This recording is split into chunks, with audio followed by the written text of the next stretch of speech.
All right, welcome back. So we're going to shift into the town hall. And I introduced Ted Garcia to you earlier, member of staff.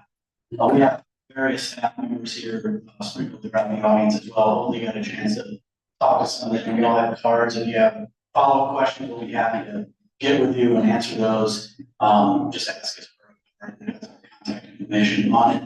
I'm going to introduce you to now David Gaynor. David, raise your hand. David is the city's communications coordinator, and David is going to monitor the town hall tonight. So the kind of the setup is we have series of three categories of topics, and so they're all related to transparency and local government.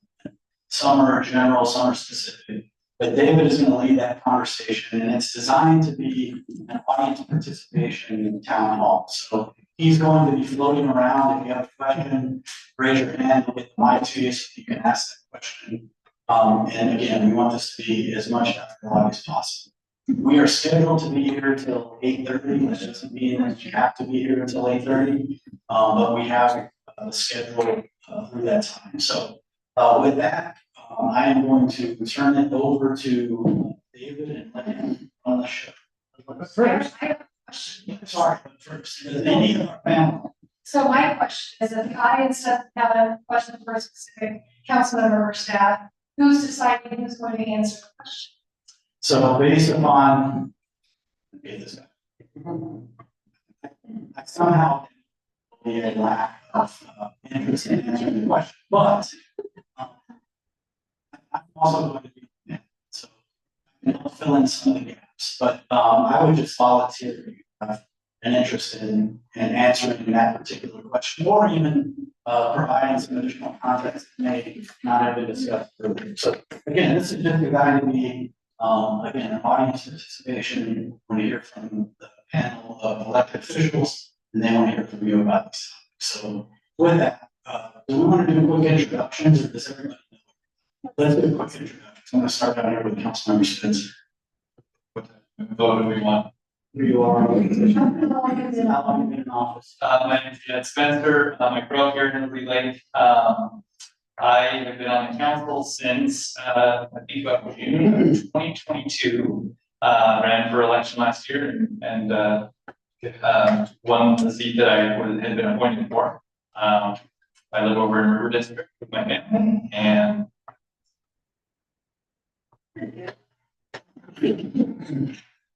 I'm Van Orman. I am currently in position number 7. Here from the beginning. Here before city board and first city council. And now I'm city council again. My husband and I have raised our 3 kids. We moved here in 1994. Good evening, I'm Chris Cargill. Born and raised here in the area. I actually grew up in the Otis Richards. Went to Central Valley High School just a year or 2 before Jed, and I graduated from Gonzaga University as well. I've been on the city council since 2021, I believe it was. So about 3 years. My name is Annie Kurtz. I'm in position number 5. This is my second term on council, so this is my 5th year. I moved here 13 years ago from Colorado, but from Montana originally. And yeah, I moved here with a 6-month-old, and now we have teenagers can proceed. Hi, everybody. I'm Kristen Iskus. I'm your mayor. I got on city council in January of 2010. Took the mayor's seat in January of 2021. So I feel like I've kind of watched the city grow up. Moved here from Cincinnati 18 years ago with our son. He's now grown. And literally, when we moved here, I got off of it 296 fell in love. And I think a lot of our citizens feel that way. So I'm very happy to be here. Hey, I'm Dan Dunn. My wife Sean and I arrived here in 2002. I was elected to the city council in 2012. Both our 2 boys raised in Central Valley through Central Valley High School. And I'm glad everybody's here tonight. Thanks. Hi, I'm Linda Ball, seat 1. I'm the newest member of the council. I just took the oath of office January 1st of this year.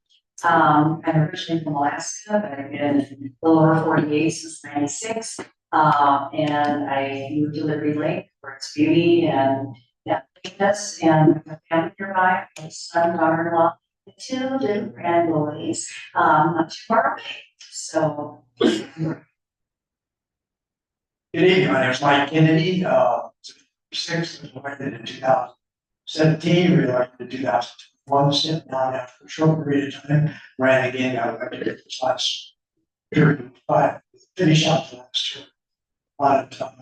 Long-time resident of Lawrence, Spokane, been here since, in the city since 2002, so the city was formed, and we're proud of that, literally, when there was nothing here, there's nothing. The ski area was here many years ago. It was unique. They built a ski area in one place where they didn't have snow.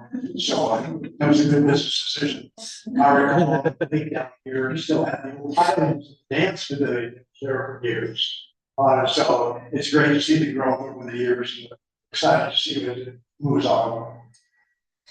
And I'm Mark McAway. I'm not an elected official. I am the city administrator for the city of Liberty Lake. And what that means is that under the direction of the mayor appointed me, council confirmed my appointment. And under the direction of the mayor, it's my responsibility to help the city organization and administration execute the mission and the vision of the city council that it sets through a strategic plan, a comprehensive plan, and a budget.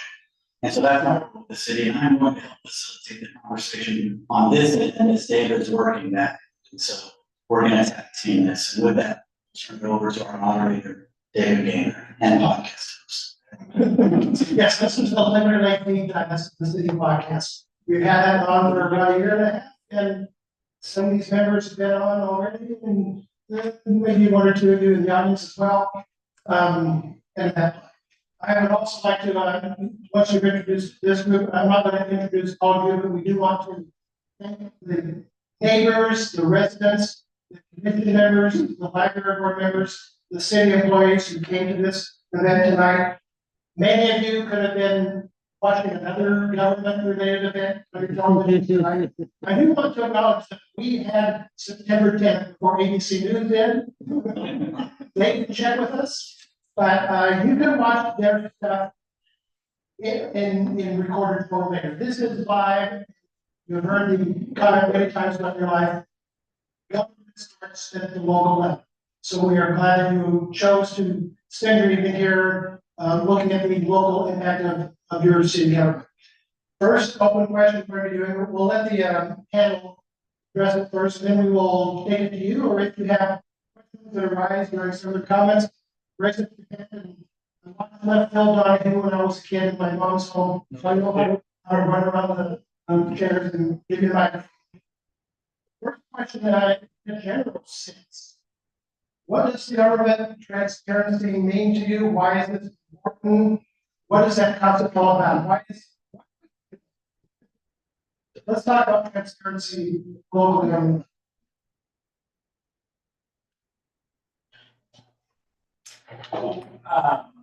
Thank you.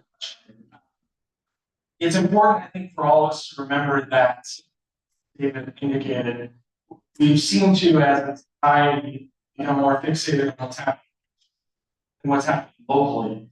And what's happening nationally is important, but the 7 of us or 8 of us up here who are elected have much more of an impact on your daily life than anything that the president or the senators or the Congress members do. And to me, that is why it's so important that we have open and transparent government. I know many of you may not be familiar with the Open Public Meetings Act in Washington State, but if you are, if you're a nerd and you've read it, like I have, it says at the very beginning of it that the people do not yield their sovereignty to the elected officials or the agencies who run the state or who run local governments. People demand that they be in charge of the levers. And so that's why for election every couple of years. That is why we hope that you'll be involved in city council meetings and be involved in commissions and the different parts of the city, and why I think it is so important that we have open and transparent government. And so I think that I agree with Mayor Barfield regarding the transparency, but I think with the citation before I think that will solidifies why we brought forward the Community Engagement Commission. Because the purpose of that commission is to help transform how we communicate with you, and not just to you, but how we get information from you and how we can engage you in things so that there isn't this feeling of a lack of transparency. So I think that I'm hoping that people who are here tonight, who are on commissions, are interested in getting on those, because I think that's one of the ways that you can be a part of decisions, whether it's parks, whether it's about art, whether it's about planning. Those are the ways that you can get engaged and become a part of the community, and then become an ambassador to other people in your neighborhood, on your street, any other networks that you're a part of within the community, whether that's your church, whether that's with your bungalow group, whatever it might be. But it starts with, some people getting engaged, and it starts with us transforming how moving from that transactional governmental approach to including in the process at all points where we're doing something different and something new. And I think this is one example of a podcast. This is an example tonight. I think this is the first town hall that we've had as a council, and the last one I attended was like 8 years ago. But I don't know if we've had one since then, and I just wasn't part of it. So I think this is one step. And I think that if you guys have ideas on how we can do things different, I think that's why we're here tonight. And so I hope you suggest things either now or as you do things later.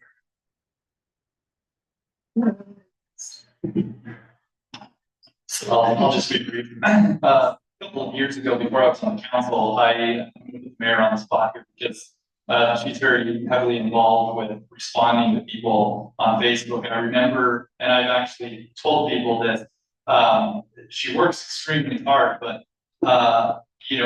down to somebody was complaining that there was no toilet paper at the farmer's market, and she responded and said, we'll get right on.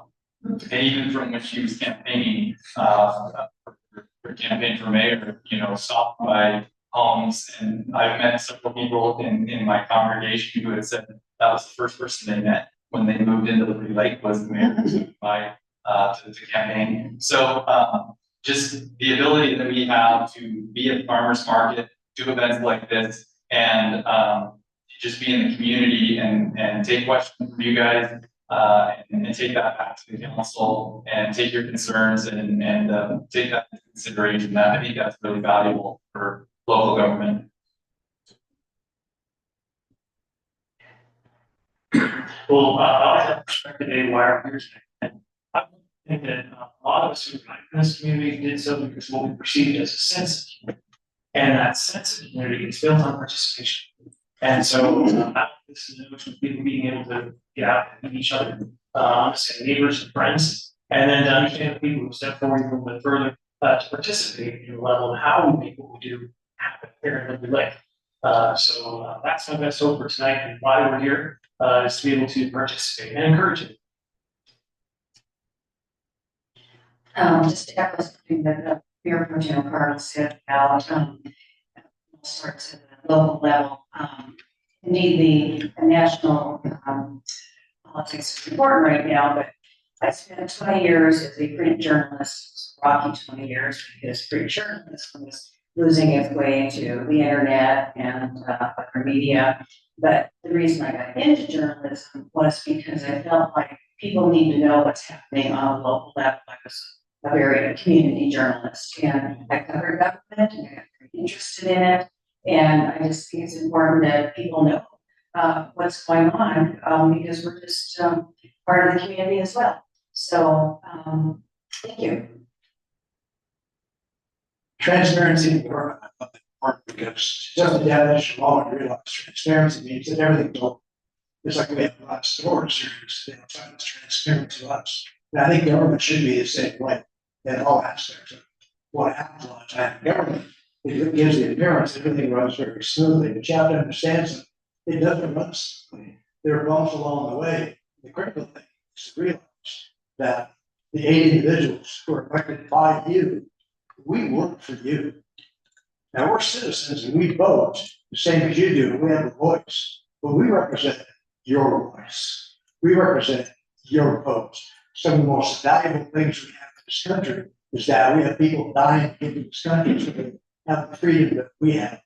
It's great to see the folks that are here, when you talk about transparency, be critical to the point of asking us questions that you may think you weren't comfortable about. But if that's the case, then you need to have elected officials that can answer those questions.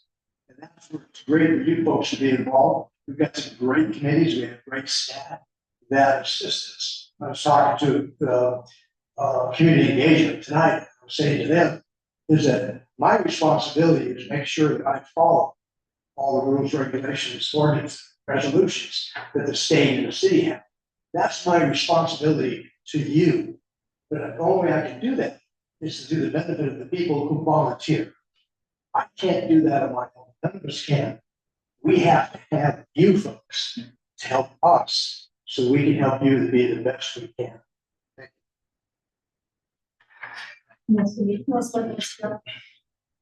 Oh, I'm gonna talk a lot. Okay. So I'm not gonna reiterate what everybody else said, and I'll just add the fact that, you know, we are here for you. I pride myself on trying to get as much information out to the public as I can that we legally can share.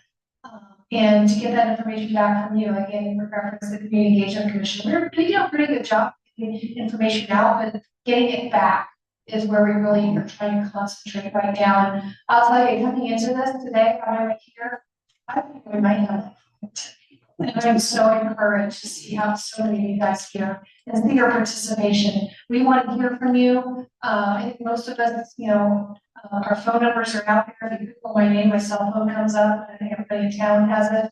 But we are all open to have those conversations. And you know, people are very surprised sometimes when I pick up the phone when I don't know who's calling. But it is important that we hear you guys. And you know, we may not always agree. We try to educate people on what can and can't be done. But it's listening. Even if we can't do something to help, we can listen and understand what your needs are, what your desires are, so we can try to address those things. Thank you. I actually was gonna leave this to our mayor. When we talk about transparency, I think within a community, no matter if it's south of, you know, the lake or north of Spring, you're still one community. And it's nice that we can all communicate with what the needs are, because we don't always know it. We had a couple here talking about fighting and how we need the fighting along certain roads. Unless we're walking along them, we wouldn't know that. Just realize that you're, whether it's going to the staff or coming to a city council member, we're here to serve you.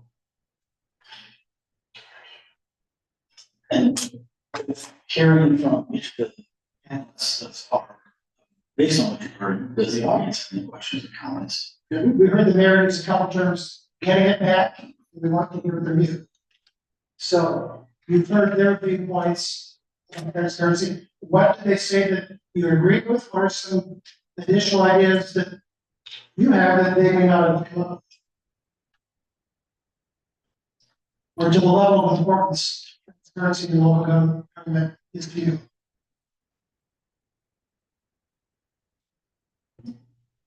I assume you guys have discussed this, but what are the priorities considered? There has to be priorities and budgetary allocations and so on.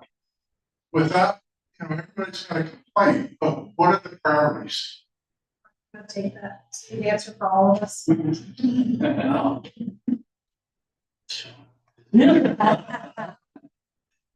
So, there is a strong between transparency and trust.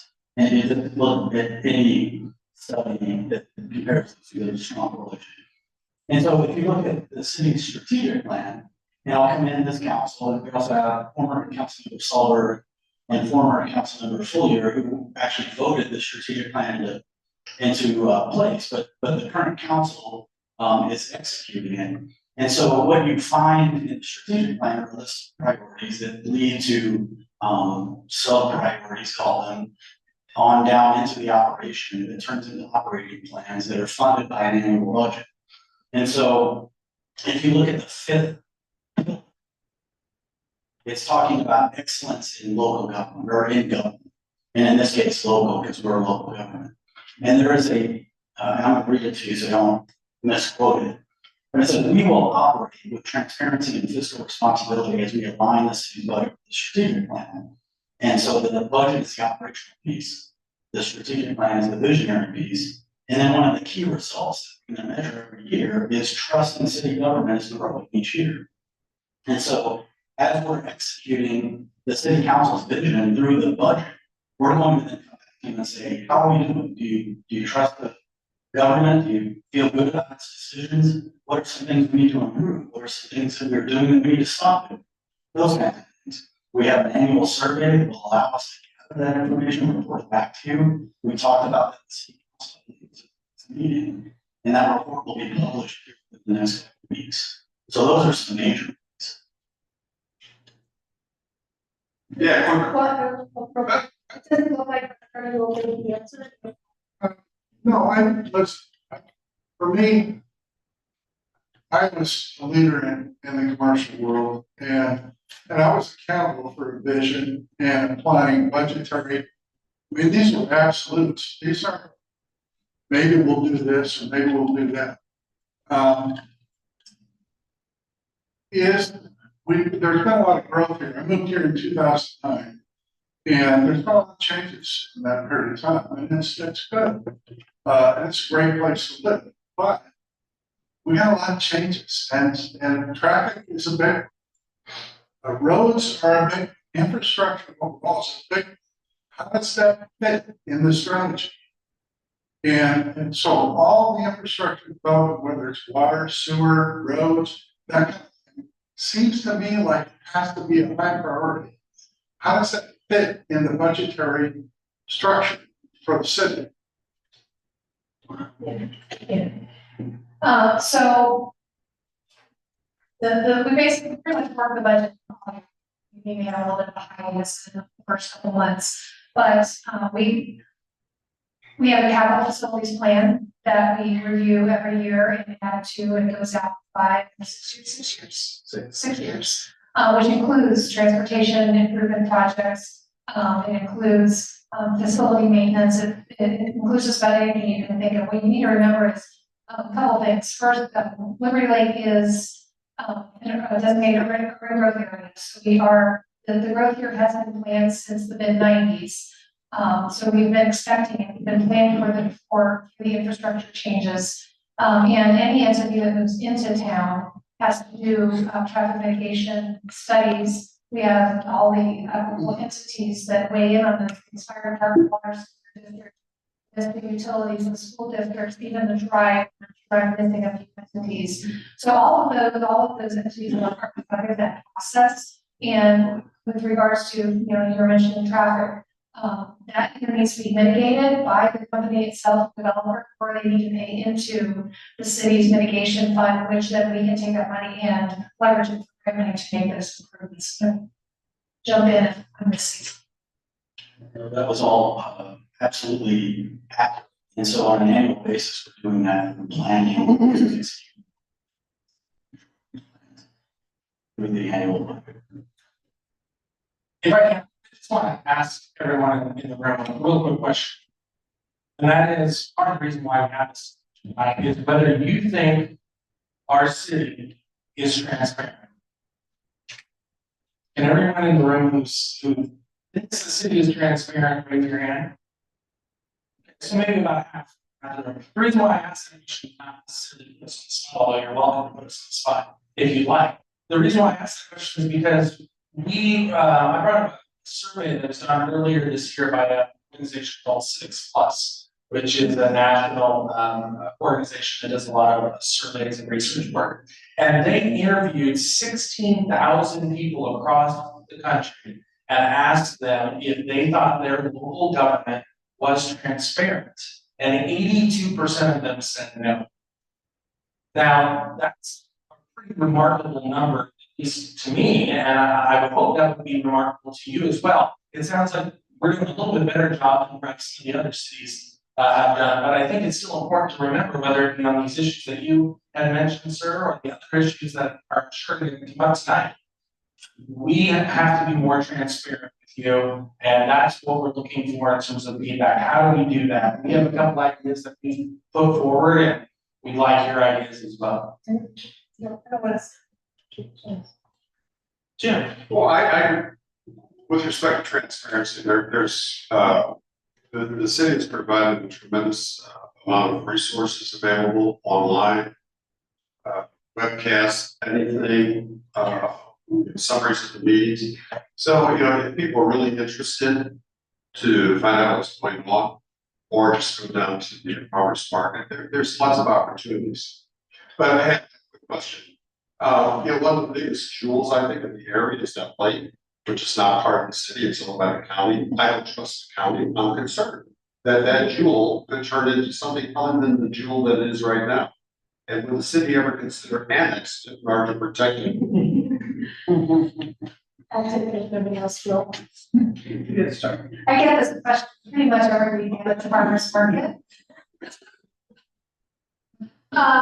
There are definitely, legitimate reasons and understandable reasons why people who live, up down by the lake didn't want to be part of the corporation. Those of you who don't know the history, a couple of the main reasons, and Wendy can jump in if I get anything wrong.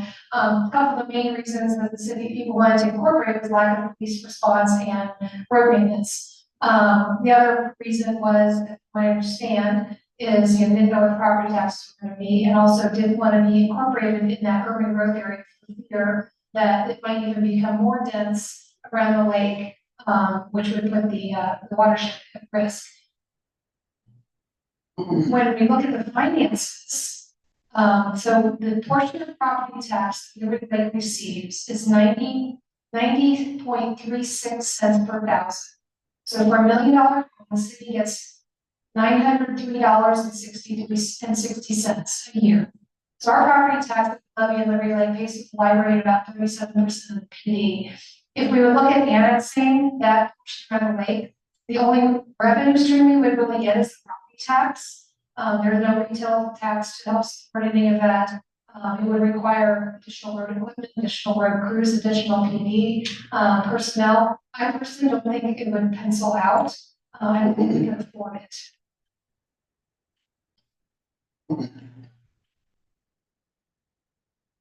Good answer.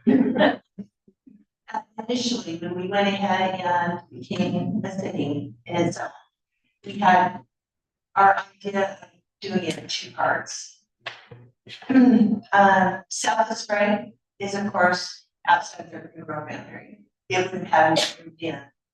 We had to do a kind of stop of any type of building for 6 months. Wasn't enough time to go ahead and put them into the urban growth boundary at the same time. She is absolutely correct. If we would have included South Spring, it would have opened up the right now 1 acre is usually 4 houses per acre. And the only really urban area down at Grand Lake is Omega, which is basically about 25 minutes. And then you've got a couple of other areas that are 22, R22, which is apartment complexes. Still, if we were to do that today, codes, many of the homes are right away to sell a home. So there's a lot of different reasons why we wouldn't go ahead and incorporate them into the city. But we've got a pristine lake down here, and we will do everything that we can with the water and sewer district to keep that happening.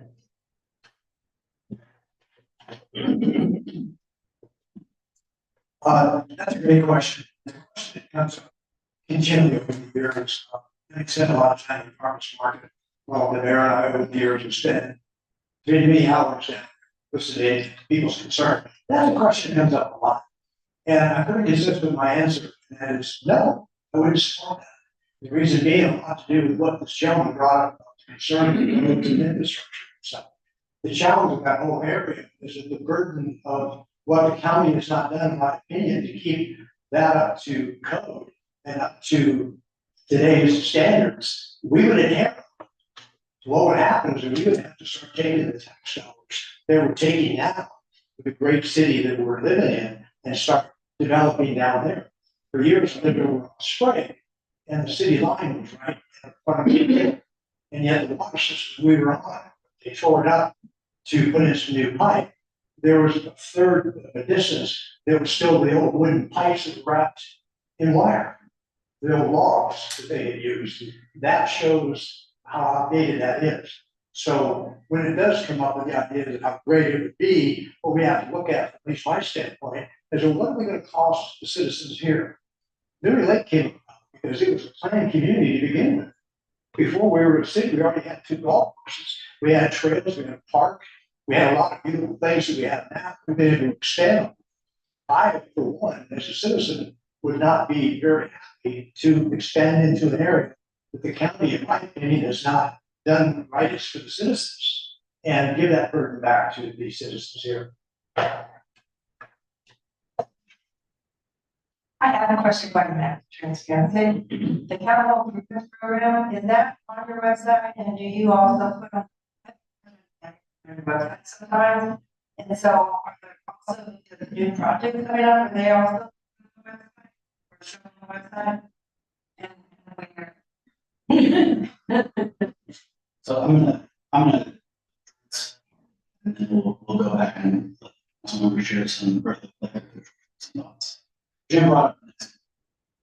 We have all kinds of information out there on our website and in various other places. But there's a lot of it.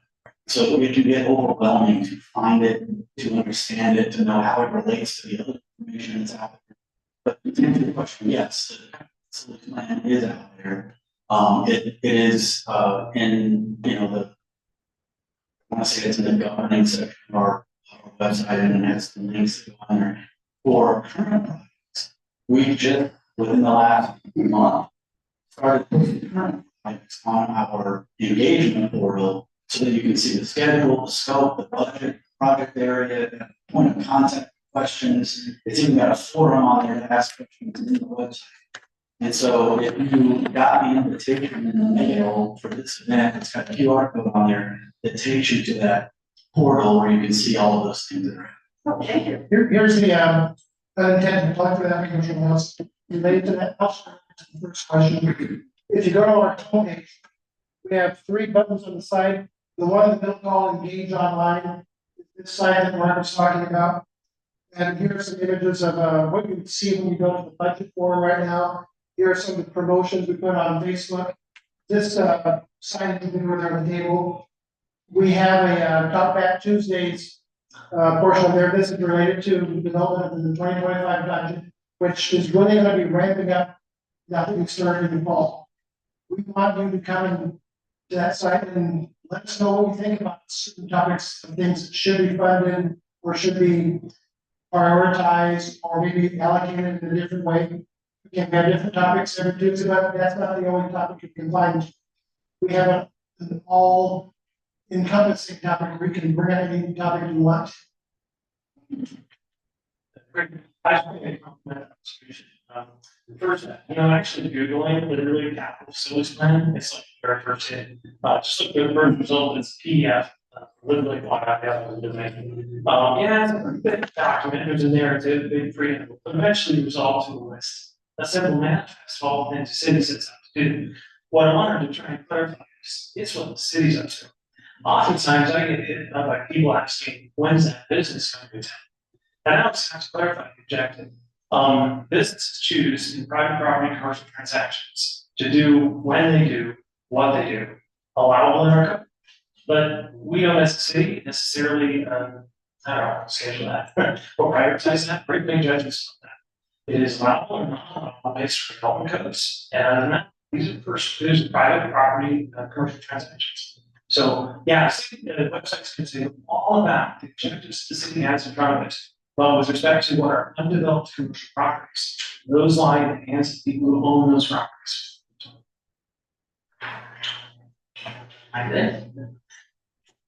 I just wanted to tag on to this lady's comments. And I appreciate the fact that so much misinformation, or actually probably all of it, is available on the city website.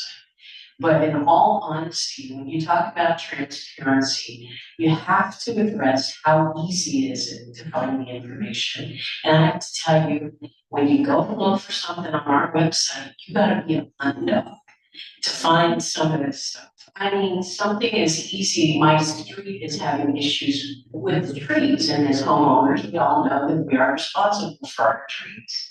Okay, but when we went to look for the information of what are the requirements as far as getting a tree taken out, put in, all of that stuff, it took the better part of somebody, I mean, I'm not the sharpest tool in the drawer maybe, but I'm pretty good at searching out that kind of thing. And it took me almost 45 minutes to find all of the information because I had to go to multiple places in order to get that simple piece of information, which I need to share with my neighbors.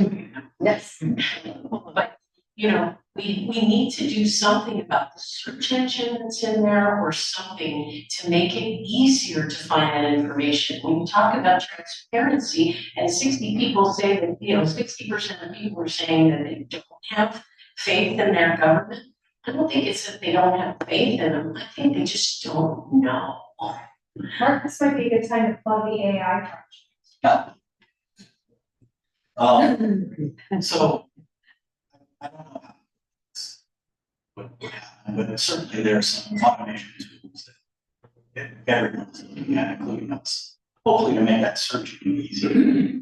But even beyond that, you know, the information that is out there that you find through a search, we need to make sure that it's understandable, right? That it's not filled with technical jargon and all of this other stuff. And so that's what we would rely on you to help us know whether it's clear, understandable, to the point, relevant, because we're not always. So we would rely on your feedback to help us there. Just to add on to that real quick, there's all on at the top, I think it's on the top of the website, there's a sentence that says, how do I? It's a really great tool, so if you get to 20 minutes and you get frustrated, go there, then you can, that will better connect you to the right person. Our staff is amazingly responsive, and so, yeah, if you get past that 20-30 minute mark, even before that, you better pick up call City Hall, somebody's always happy. Takes the first minute. Yes. Lenore, thank you for that. No, because transparency is meaningless if you don't understand it. So, in city budgets, school district budgets, state budgets, the federal budget, just as one example, in some cases, you have to have a 20-degree to understand it. And that's what we're all trying to fix.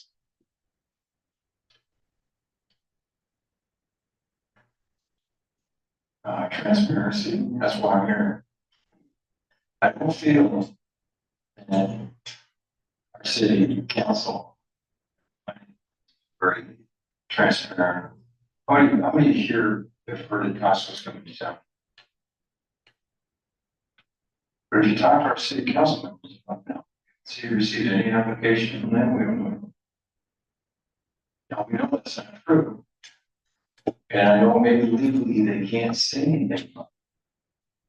But in regards to Franklin, and small, we all moved here. It's a quite beautiful little town.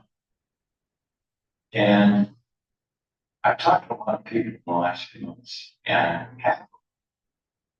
I've talked to some council members, and they were told that no, Costco's in. You know, and they text me and great, she posted another letter on it, trying to be transparent. But we didn't draw the curtain back. And the question to me is that, see, there's no Costco talking about. And I just feel like we haven't been transparent with our residents. I didn't know that. Passed an amendment increasing our fuel stations. Pushed through by a company from Seattle, it's contracted by Costco, Energy 2. And I believe the city council's passed it. Planning, Very well, that's good. There's hope. That's There's hope, because my daughter grew up in this survival, and I have nothing against Costco. I was executive member for many years, and but I saw what it did to the tiny, quiet little town of Biscayne. The traffic nightmare it's insane, and I can see that happening here very easily. Our quiet little town, we like Costco in here, we can't ever bring that up. It'll be a stain on every council. And you will have to live with that, because I know the revenue is it's just drying you there. Oh my God, you know, they $500,000 they make every day, the tax, but the traffic, you're talking 500 to 700 cars an hour. Can't handle it. They can't handle what they got there. And I just feel like we haven't been transparent. We don't even know if the cost is. I know it's a done deal. I mean, it's 99% there. And people are complaining about the school traffic today. Just read about how. I said, well, just wait for Costco goes across the road. Yeah. I mean, you're gonna wish there was another road to get home. Because in Issaquah, it took us another 20 minutes to get to work, to get through Issaquah. We started going back roads to Renton and then up to Bellevue. It happens. It's something that we need to really look at. And I feel like we have to be honest with residents, because we push that, and that's somebody on the outside, push that in through. Adding all these fuel stations, which Costco required. Before they'll make an application, this company paves the way for them to make an application. That application's coming. And we can't stop once we approve those fuel stations. And because it's so important. And I think a lot of people here would be surprised and feel like they've been kept in the dark. So I'm not going to speak for the council, but with respect to, just address some of these, staff does not, speculate on, the brand of development that's coming through and that people are inquiring about. And this happens daily. And I'll also point out that the city council doesn't get to decide who is allowed to build in certain zoning designations. Those are decisions that are made by private property. As long as your Councilmember Dunn earlier said, as long as it conforms with code by a private. Right, and so. We let their amendment get pave the way, otherwise we'll be coming. We're going to pass that, increasing the fuel station. That's a fact. And our planning commission knew that. Commission knows that. And it's like, but residents, most of them, 80-90%. And so I don't know that. You're correct in saying that there's an amendment that's been proposed, it's gone through the process. It's been read as an ordinance, first reading, there was a public hearing about it 2 weeks before that. As Mayor mentioned on the 17th, it will be read for the second time, and if council approves it, we adopt it into the development. It's gone through that whole process. Whether those two things have anything to do with one another directly, we can't say. Whether a Costco-like retail entity ends up developing inside the lake or not, we get inquiries daily from Costco, from other types of retail, from other types of service industry businesses about property that is available all along the I-90 corridor. And so development's going to happen. The best that what we're trying to do as a city, and the council and the planning commission support this decision making, is trying to manage it in a way that it conforms with our comprehensive plan and any. This is not new. This is all about big company. There's no one. Traffic. It really isn't. They don't care about liberty. There you go. 500 people now. And it's gonna change things here. This is not gonna be liberty like the community that it used to be. That's gonna be. Here, because it's a quiet. Nothing gets possible. So it takes me an extra 15 minutes to get home. Sure, that's understandable. So from a transparency, let's see, based on your comments. I'd like to see if it's legal. Just being honest. Say yes. Company that's amendment, it looks like that's taken away from Costco to come in here. And nothing we can do to stop it. It's in our last message on Facebook, is that this amendment. Now, paved away. Commercial zone. So the commercial zone was always on commercial. This amendment allowed for a new, Was not. that's a use. So it was always on commercial. We changed the zone. We updated it, we amended the development. What, going back to the original. Staff does not get involved with the affairs of private. I don't know who Costco hired, didn't hire. All we can do is respond to the applications that we receive. That's all staff can do. And so that's what we're doing. We're doing it non-arbitrarily and without bias. We need to do due diligence to understand what's happening. I'm just gonna make one quick comment, I think I speak on everybody up here. I personally have not seen one piece of paperwork, have not received one email, have not received anything from anyone in the city that says Costco is coming, or maybe coming. I am so tired of hearing it. So you asked for the truth, so I'm telling you the truth, that's what we behind you. Saying, yeah, I haven't seen anything. I, in 2 seconds, I knew who MD2 was. They worked with Costco.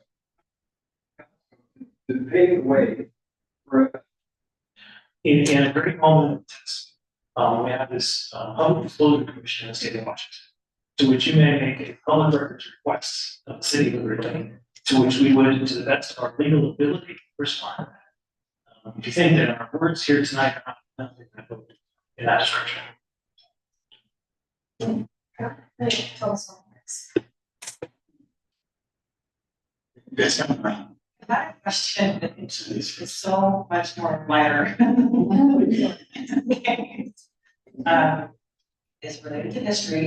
I just wanted to know if when the folks who were deciding to incorporate Liberty Lake as a city, if they knew that the lake wasn't gonna be part of the city, why did they keep the word lake?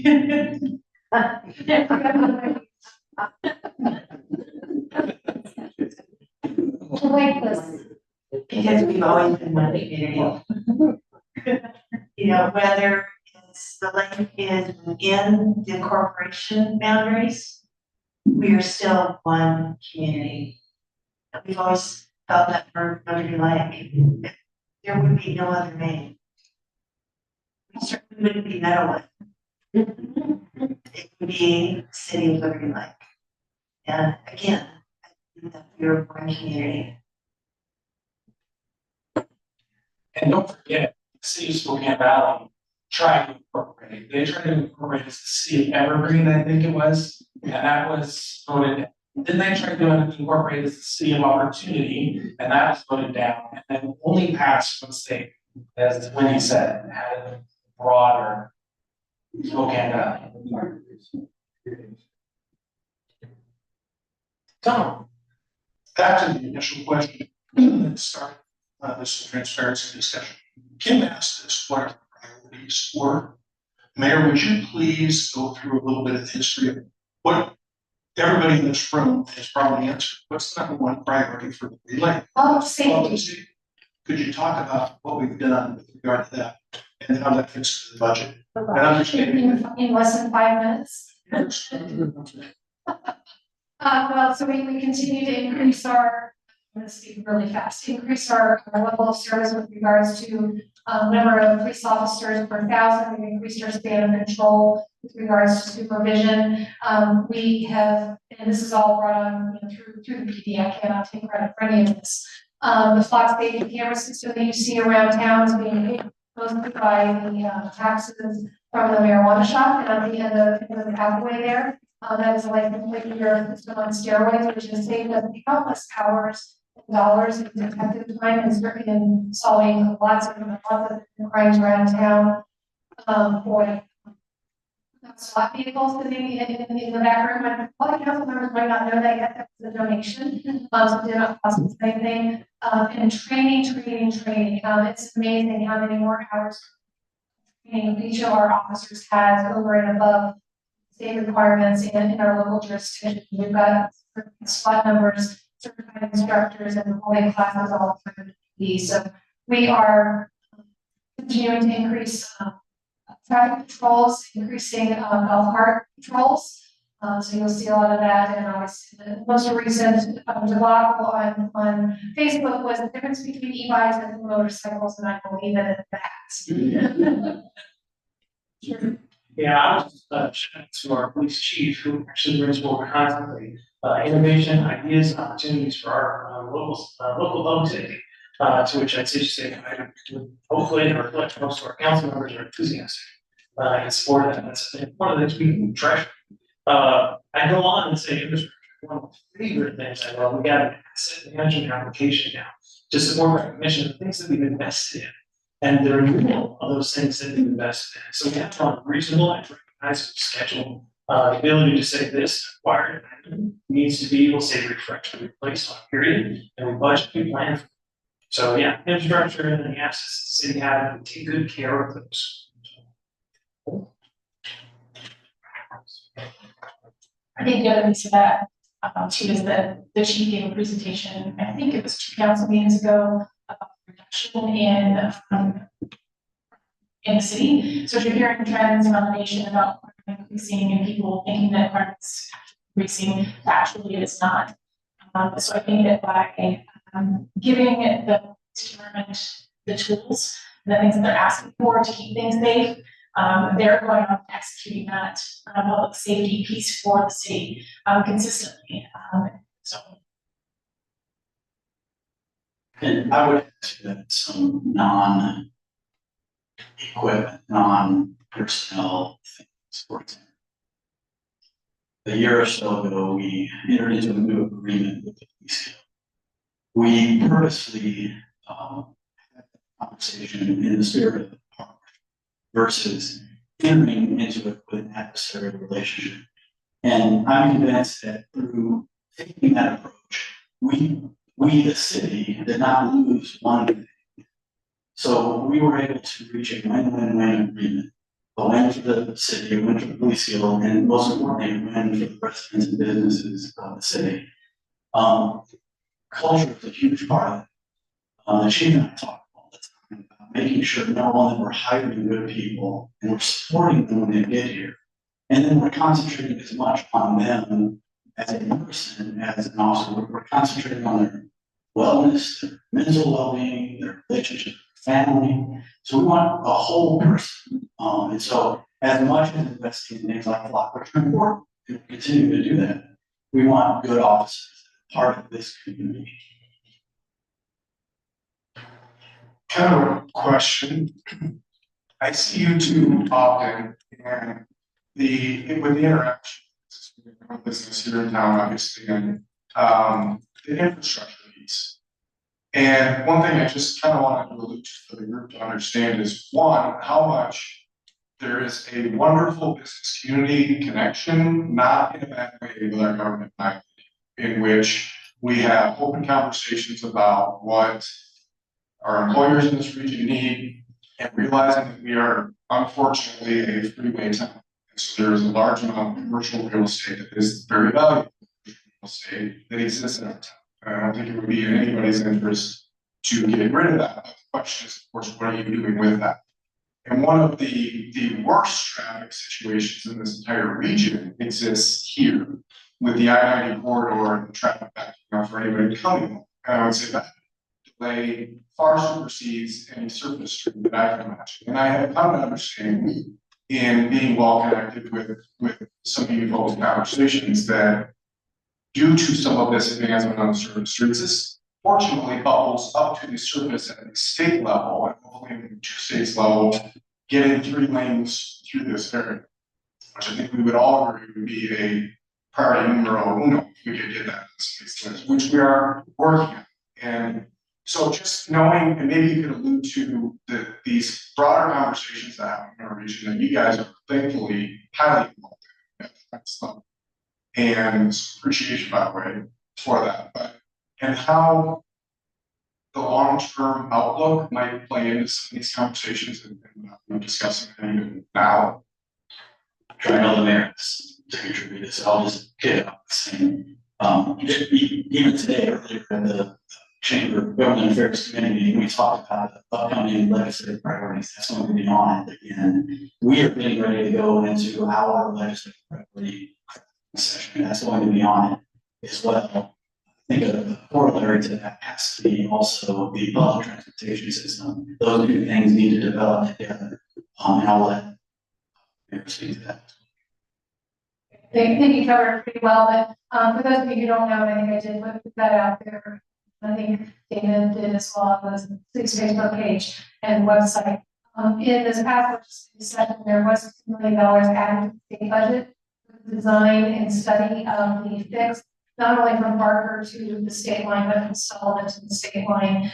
Now, of course, after that study and design, it's done, the big challenge is getting that funded to be built. But like Mark said, and you know, I was in that meeting as well this morning, SPA improvements or kind of the new parking ride proposed for the out-of-the-way exit there, that could play into how all this works out. So more to come, but we are working regionally on that fix, where in years past, we may not have played so well with the valley or vice versa, or vice versa. And we are coming together with them in Washtenaw and the county, and the Spokane Regional Transportation Council, I'm on that board as well, to bring light to this, try and because luckily I don't have to drive that very often, but it is miserable. I mean, it's back to like 3 o'clock at least now when it starts. So we all recognize the importance of that, how that plays into everything here.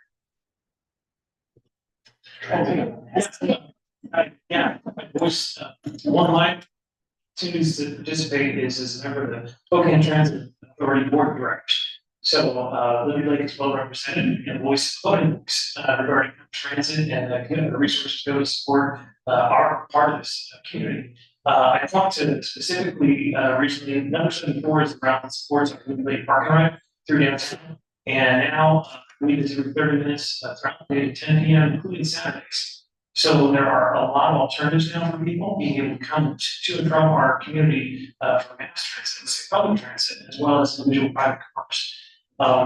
Fun, exciting things to think through in the future. Number 74 eventually renamed as number 7 and good year.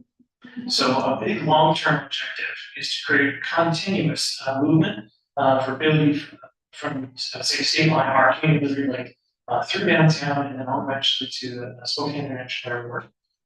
Bus transit as we can for now, maybe other forms as we get further in the future.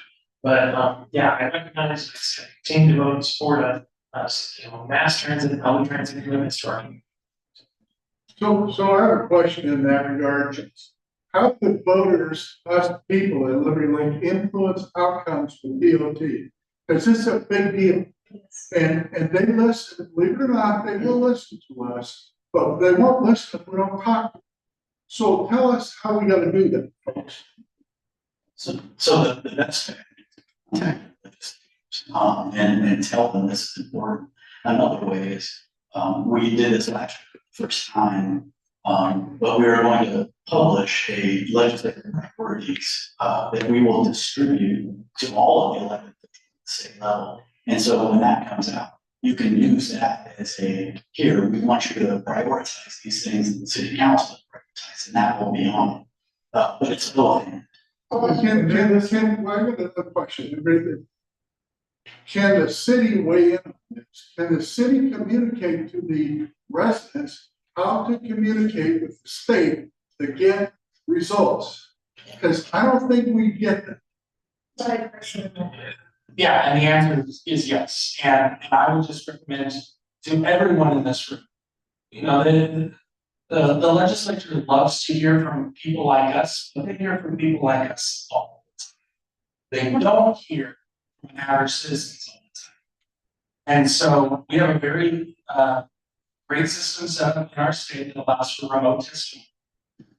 Which means that you do not have to travel all the way to Olympia during the legislative session. You don't have to pay for a $600 plane ticket and make your way on down from SeaTac. You can testify before a legislative committee from your living room if you want to. And I would just encourage all of you to do so. If you see a bill or you hear about a bill that would fund this particular project that we're talking about, or anything else that you hear about, you can sign up to testify remotely and be there, and they will listen to you. I guarantee you. They've told me this. They will listen to you more than they will listen to just the average elected official. So I would just encourage all of you to do that. And Chris, aren't some of those fourth legislative district seats on this ballot? Yes, exactly. And as our surroundings. Well, well, we need to make sure that in our, thanks, that it's easy on our website to find the names of those legislators, and those of course, some of them may or may not change from January 1st, but we'll make sure that is easy to find. And there are other things, we can also probably, put some proposed language in there to help.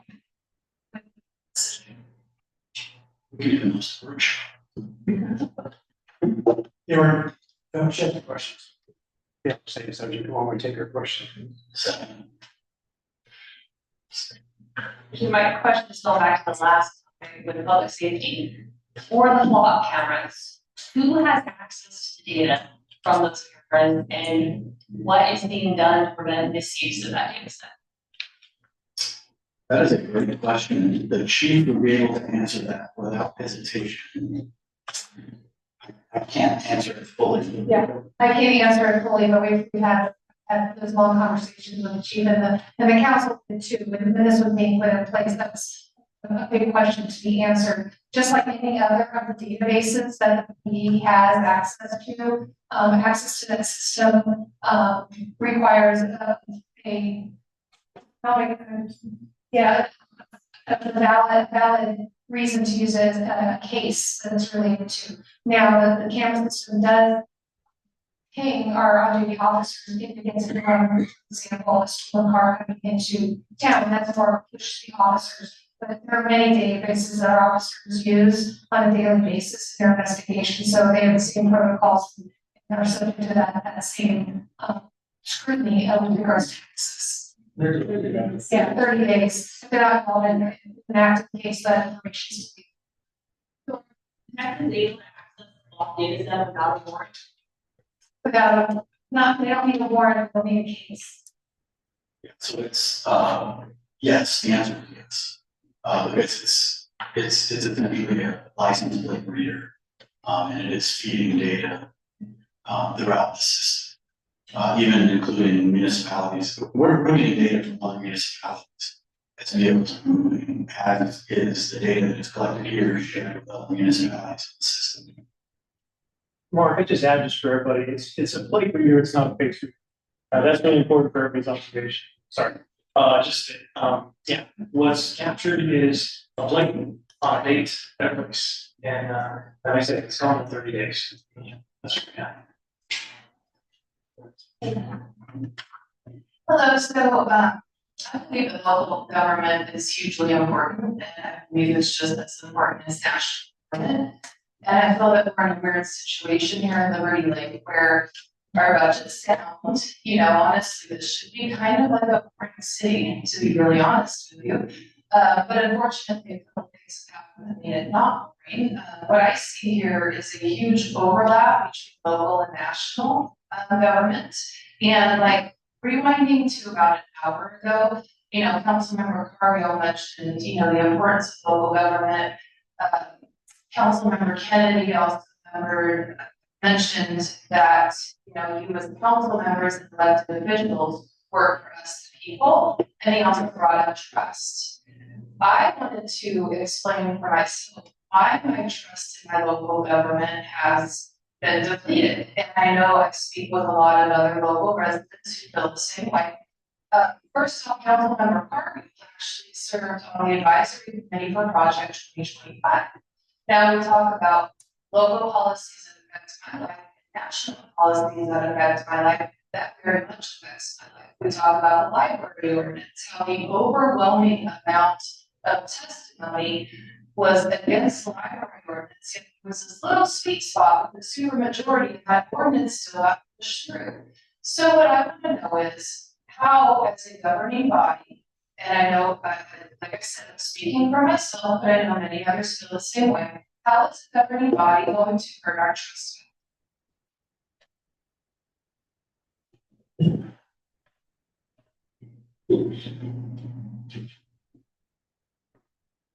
And I think for me personally, I think, I don't know, trust me or doesn't trust me, but I think that my work discussion, my actions and my votes be one of the ways to do that. I think being able to communicate with people individually, something like this, farmers market, somebody calls me and being able to listen and hear what's being said and then being able to bring those discussions back to the council, we have a discussion on something. But those would be some of the ways that I can continue to try to be someone that can be trusted with the position that I have. I want to make sure we pass over to Councilmember Kennedy. I want to make sure we have a chance to make it. Well, I think she has a very good question, and if anybody else wants to respond, I think it'd be great to respond to it before I can talk about transparency. I would like to say that aspect of it. My own personal trust loss is really regained because we can't get that back to we can say that we forgive it, but we're not going to forget. So I think it's pretty difficult to get that back. And you mentioned something about the library, for example. You can look at things positive, you can look at things negative. That in itself was both. The positive could be is that it became transparent. Because only through transparency, we had a discussion. And through that discussion, we had a decision. Now, not that everybody chooses, but it was a decision that the council has to live with based on rules and regulations moving forward. I think I want to say with transparency, because we're talking about. I give you an example of what I feel. I'm excited about this aspect, being a transparent city. When this city was first planned, it was planned as a community, a planning community before we ever became a city. I was on the planning commission in Spokane at the time. They were talking about what would be a great community for the future, to be able to have bicycles and walking and encourage people to get out like that.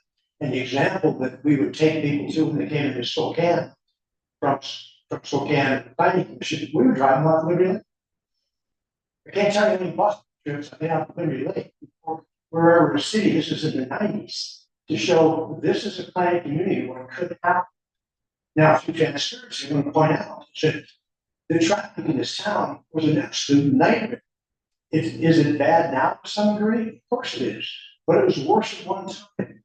We only had 2 lanes to get on between the north and south side of the city. The only way to get to the north side and south side, you had to leave the city to go into either the county or go into Spokane Valley to get back into the city. What happened with transparency became very important. At the time, the councilman became very transparent. How were we transparent? We were transparent because collectively, the mayor and the city council went together, and especially the mayor was very active at the time. They got a collaborative between the school district, the fire department, many other organizations, and our local representative state, and made numerous trips over to Washington. Decided the state saying, we need $26 million. We had to put the third lane in, also put the bridge in from the north to south side. Now, what was interesting is that they listened. Because one thing we showed up with was $6 million. We were a city that had strong access at the time that we could say is that we need this, and here's the reason why. And the state did listen to us because the citizens were along with us, saying, yes, we do need this. What happened that particular year is there was only two things that were funded on the west side of the state, east side of the state. Liberty Lake and something else, I don't remember what it was. But we received 22 million bucks. 20, yeah. About $20 million. We said we would put skin in the game of $6 million. We didn't have to do that. But what we did get out of that because of transparency. It was transparency that we had Freedom Park. It was transparency that we got the third lane over the freeway. And moving forward, we can continue to get that.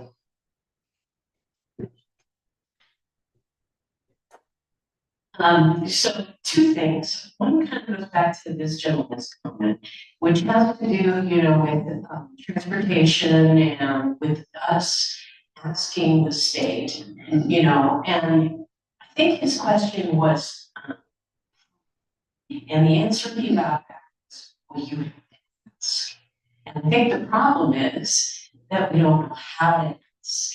And so it would be really helpful, I think, to the members of the community, if when we look at that list of things that you are going to the state for, it has two parts to it. One is notifying the community, these are the things that we're going to ask the state for, but here's how you can help.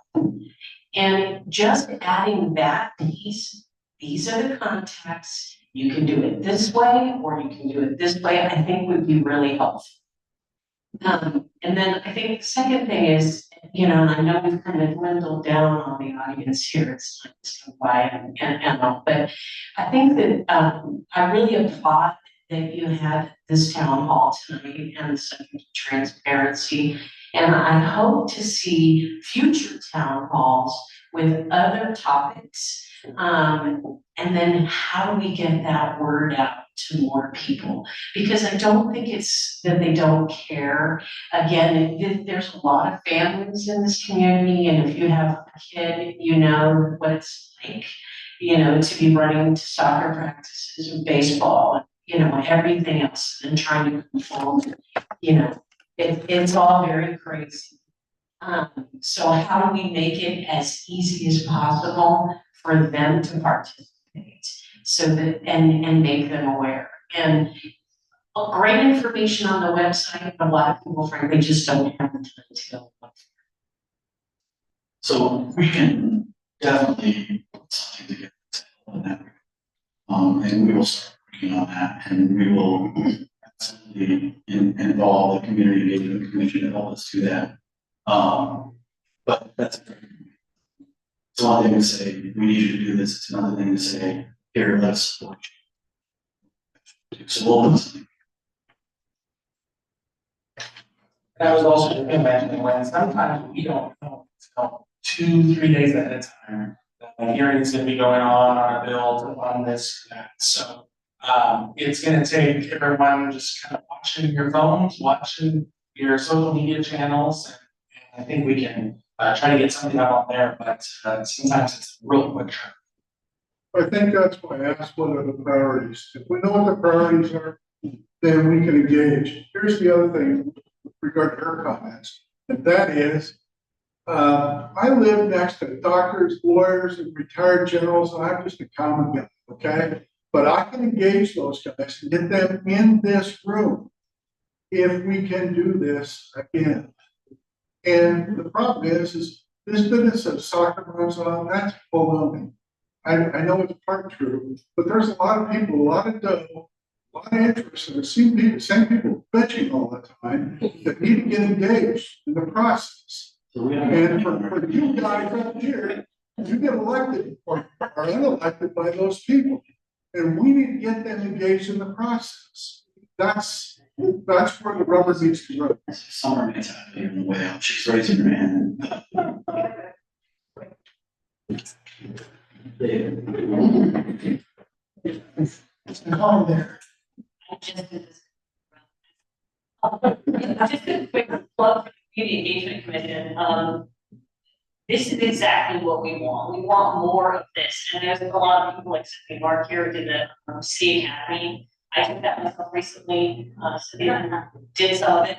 There's a lot of opportunities. And if we hear any of these and then just tell one other person, our neighbors, whenever they have a question that we don't know what the answer is, remind them this is a really accessible group of people. And if one isn't your brand of person, I think there's another on the other side, more like you or more of your stage of life, or what your interests are, and you can find someone and have them for a while and try to get involved a little bit more. But a lot of us, we don't, this is the first time we try to do something like this. And we really hope that we can have more of these, because to me, this is where we find out stuff, and then this group becomes a bigger group in center. So I'm really appreciative that everyone was here tonight. And I see this as a big group of people. Having been in the City Academy, we had a decent sized group, but the people who are involved got more involved. And the more you know, the more you can have a happier life here.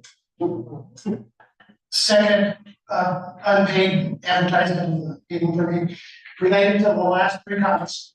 As you leave tonight, we have these other in favor, we want your feedback about tonight's session. So, please, we want to literally talk about here. Tell us what you thought of this. We want to know how you found out about this. That would be important in doing the outreach next time. We want to know, did you find this useful? We want to know, are you interested in attending another event like this? And then we also want to know, what are your suggestions for another type of town hall we can do sometime? Or before this one, what did you like about it, what did you not like about it, what would you like to add to it? So make sure you fill out one of these. We've got like about 1,000 pens there, there's plenty of pens for everybody. Please fill one out before you. Are we ready to? Just real quick, I'm gonna jump off when Councilmember Kurtz and what Summer said. This is an incredibly accessible people. And I know that's one of my main personal priorities. Somebody sent me a Facebook message just yesterday, I think my days are running together, asking about something. And I said, hey, you have time for a phone call? We were on the phone for 20 minutes. It was much better conversation than a couple text messages would have been. We make time for those kind of things. Even Murray was in the back, I don't think he has left us, was asking the questions about the unnamed project. He came met me at my day job, so I invited him over, we sat down and talked about going through things, and I think any one of the council members here would be more than willing to do that. So plugging the City Academy, the notify me option on the website, which does keep you updated on projects. You can see notices of decisions on projects that might be coming. You see notices of public hearings. You can choose what you get notifications on. News activities. News activities. So those are all pushed. You sign up for notify me, which helps keep you informed. But we definitely, as a council, this group is real seriously prioritized engagement with you guys and getting the feedback back, and I look forward to many more of these. I wanted to double back on what Summer said. The first City Academy, there's a few other people in here that were. And here I am, I was planning to run for City Council, City Academy, the more I got involved in it and the more I got interested in that, well, this could be a lot of fun. And it's not, here I am. And we're having so much fun. yeah, we are. And so circling back and then to trust, which Kim was talking about, I basically campaign on just that I'm just a normal person, because I am. I went door to door all summer, last summer, and, talked to people and just as a regular community person. And apparently, because I, won by a majority, and I was stunned. But I mean, that's what, to what Chris said, this is a very accessible group. I don't know, look, I mean, you want to ask me anything, I'll tell you, you know, this is like deeply personal. But at any rate, you know, I mean, anybody can be part of the government, you just have to put yourself out there and have fun, right? I think it's absolutely great to realize, as I mentioned earlier, we work for you. We work for you. Our phone numbers are up there. It's easy to get a hold of us. If you're comfortable, call the people that you want to, you feel comfortable asking questions. And even the ones that you're not comfortable with your council member, call them also. Because you may find that there's something in common you both have. That's a benefit to all of us. I will never tell you not to contact your elected representatives, because that's your right, you should be doing that, and that's what they're here for, but don't not contact staff if you have questions for staff. We are always here to help you. You can show up to City Hall. The first place you'll see is Tate, and she will get you to the right place to get your question answered. I just wanted to make a brief comment. I don't know who was directly responsible for the national postcard, but when I got the development told me that, that everybody in the city smoking recipe of whether they got a postcard. I was so. I want to see what's going on, and you guys, thank you so much for sitting down. Community engagement commission. Some panels. So with the topic of transparency, one of the things that I realized kind of made it acceptable to the public to understand what all the decision making is going on with the council is partly not knowing all the laws that the council is complying with or last year's vote regarding the was one of those things where in advance of information on the city, what RCW did the city actually incorporate under, and how did that affect what laws affect the library? And I actually kind of had difficulty finding that. And so I think that might be something that also folks might see things as being less transparent, just because they don't realize the constraints that you as a council might be facing as well. But I'll try to address that. Very comfortable. Then, to follow on Mark's point, I mean, just if, and if it's something that we would include in the, whatever information we're gonna supply, following legislators, if you just go on the state's website and look at the article, there are hundreds and hundreds and hundreds of statutes, right? So it's not easy to know where to look and what to look for. So it's not, all that easy to find quick answers. It sometimes takes a bit, but again, if you run into a situation or something and can't find it, give me a call, give City Hall a call, we can help. Don't Give me ask an individual. Don't ask on Facebook. And to your point, we're in the middle right now. So, Councilmember Kurtz, Councilmember Kennedy, and the mayor, going through every single ordinance that we have in the city and trying to update them so that A, they read a little more friendly, but B, they also comply with what the current laws are, because a lot of them have been in place 20 years and they're no longer relevant or they need to be updated. So that's the exercise that we're doing right now. And speaking of rules that the city council needs to abide under, can we transition to topic number 2? I would say no. And so we weren't quite sure. We didn't know if we were gonna get through 3 questions or half of 1 question. And so we wanted the conversation to dictate the pace. And so that's good. We're glad to have the input. It's better than just going through 3 questions with no input. But we are at the end of time. We do have the option of extending, but we are at the end of our scheduled time. And so I'm going to pose the question to council. Is there an interest to extend? Is there an interest to extend? I see that.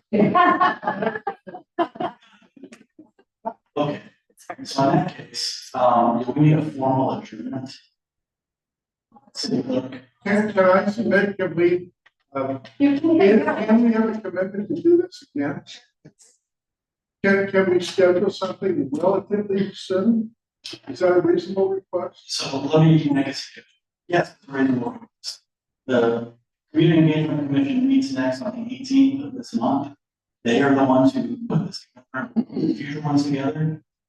If you want to tune into that meeting virtually, you can do that. If you want to show up at City Hall and contribute to that meeting during citizen comment, do that as well. I'm sure they'd love that. But yes, we can. I want to engage the people that aren't soccer now to get their butts engaged. That's why I'm asking, when can we do it? And thank you for, like she said, for notifying us. I don't know how I got the notification. My wife put it in front of me. Whether, how came in your I, mailbox. but I don't know why my neighbors aren't here. Go ask her. We'd like to know too. Please fill out the response first, so we know what we did right in getting this to you. So I'm gonna say we're formally adjourned. And if you want to ask a follow-up question, maybe. No,